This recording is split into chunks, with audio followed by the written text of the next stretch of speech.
Hi, everyone, and welcome. Today, we're talking about something that every parent cares about, building a positive relationship with your child. I'm Lindsay, and along with my teammates Jess and Juan, we'll be sharing some research-backed strategies that you can start using right away. So, research tells us it's not just about how much time you spend with your child, it's about the quality of that connection. When children feel emotionally connected, they experience less stress, fewer behavior problems, and they're better equipped to handle life's challenges. That bond becomes their foundation for resilience and emotional regulation. But building that connection isn't always easy. In middle childhood, kids push for independence, emotions run higher, and when we're stressed, we react automatically instead of intentionally. Without awareness, these normal challenges can pull us into a cycle that's hard to break. And that cycle kind of looks like this. Child feels frustrated, a parent reacts. Child then escalates, and that causes the parent to get more frustrated. Does that sound familiar? The good news is there's a way to interrupt it, and that's exactly what we'll cover next. So one of the most powerful tools for breaking that cycle is called Connect Before You Correct. We got the opportunity to sit down with LMFT George Papa George, whose work centers on this approach. So let's hear what he had to say. Yeah, the first question will be like when you explain the connect before you correct, this phrase Yes. for our audience who doesn't know what it means. How would you briefly explain what connect before you correct means and why it matters in parenting? Very good. Well, I'd first say that definitely I wholeheartedly believe, but also see in therapy through my 35 years being in private practice, but also my own lived experience bears this out. So we want to keep that in mind that this connect before correct, we've probably discovered it for ourselves in our own personal life. But I would say it very simply this way, we've got to regulate the relationship before we try to regulate the behavior in that order. A dysregulated adolescent or child, their dysregulated brain cannot fully process logic, lectures, consequences, and can even feel threatened, ashamed, emotionally alone if the correction is coming on without the connection. Brain science shows that connection calms the nervous system, reopens the thinking brain. Attachment research, including attachment based family therapy, reminds us that adolescents or children change or modify things when they feel emotionally safe, seen, and valued, not just managed. Thank you for that. So our second question, what does connecting actually look like in the moment? And if you can you provide like a quick real life example? Yes, we could say, and I'll let you listen for the difference, you're overreacting, calm down, versus something about this really overwhelmed you. Help me understand what's happening inside of you right now.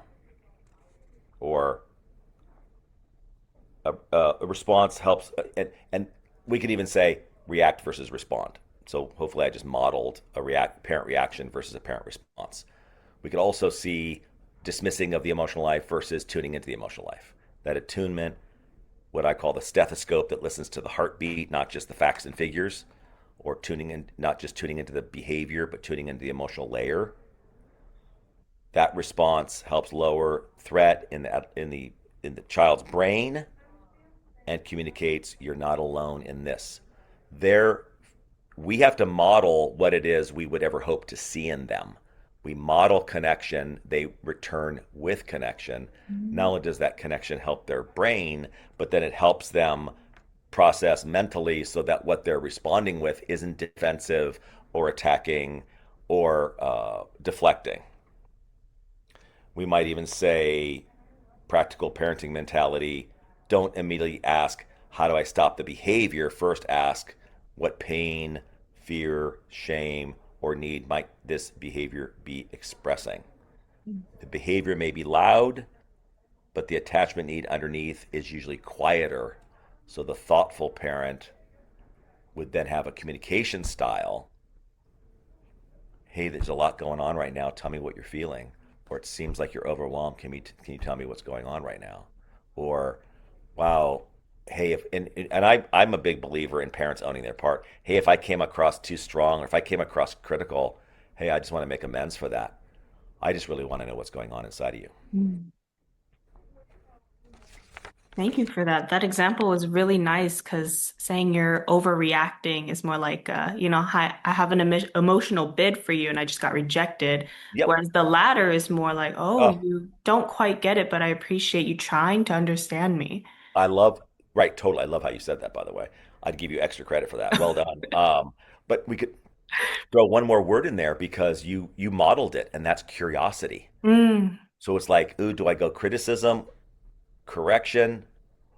Oh, this whole idea of connection. Oh, how does it come out? Through curiosity. mm. See? And I love that. Even in marital therapy, curiosity, Right. parenting, curiosity, and then it shows I'm really interested in the person. Keep in mind, that we're dealing with people, Mhm. and people need to feel safe and interested in. And as you said, that attachment bid, that bid for connection, is something that's being offered, so that then they Mhm. feel they can step toward it, turn toward it, versus away from it. Mhm.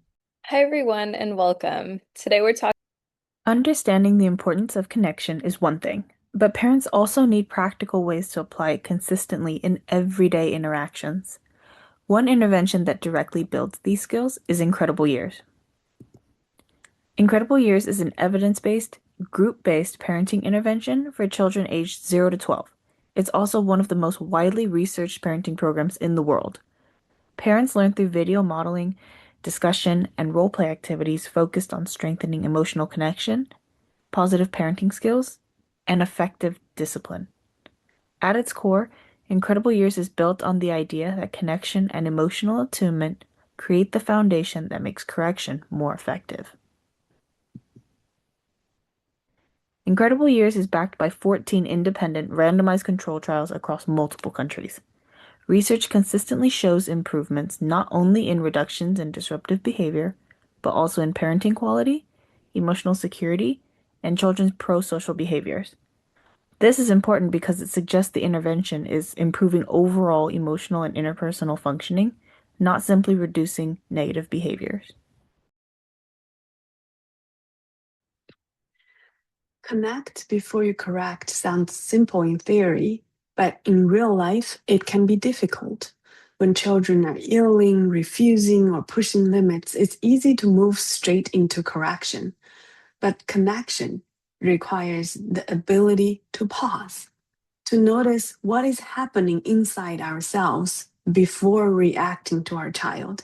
And that is where mindfulness becomes important.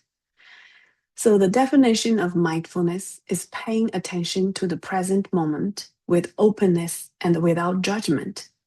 Mindful parenting is not about being a perfect parent, it's about catching yourself before you react.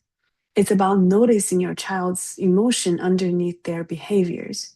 And most parents skip the pause and react from habit, stress, or our own triggers. Mindful parenting means learning to regulate ourselves before correcting our child. It means creating a small space between emotion and reaction.